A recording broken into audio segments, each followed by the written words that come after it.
Hi everyone and welcome to Crafting Creativity Music Teaching Studio. My name's James Halloran and today we're going to be talking about penultimate notes. So essentially, a penultimate note is the note before the highest note in a phrase. And funnily enough, these are the notes that are most important for us to be focusing on.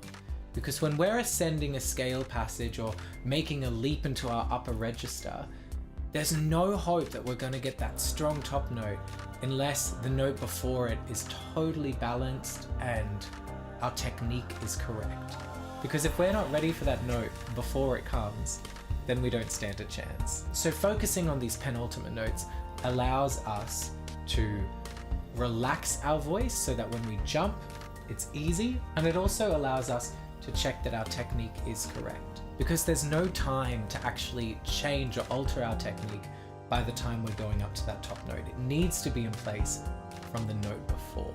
You may need to change your placement a little bit, but other than that, we want to make sure that everything is ready for that note. So there's this great exercise for focusing on penultimates, and what we do is we sing down 3 tones and then jump an octave, making sure that the focus for us is on the note on the bottom before the octave jump. If the note is correct there and the technique is correct, the top note should just fly out.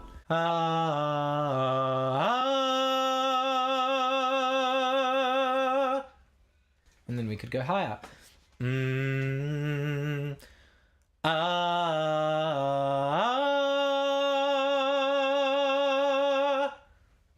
higher still.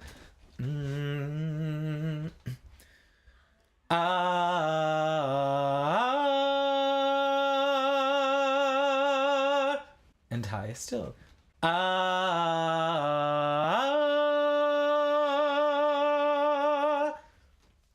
So this works as well, obviously, with songs. So say we were singing Chandelier by Sia. There's some really high notes in that, and normally that song, the top note, is probably a bit out of my range, but if I'm really focusing on the penultimate, the note before the high note, as well as making sure that my technique and my counterbalance is correct, it becomes a little bit easier. So check it out. I'm gonna swing from the chandelier, from the chandelier. That note was right and perfectly balanced because the note beforehand I was focusing on. So try this out. Make sure we're thinking of the notes before the bigger notes as we're going for our money notes, and see how it helps you. Thanks everyone. Make sure you follow the link to my website and subscribe to my mailing list if you're interested, and I'll see you all next week. Bye!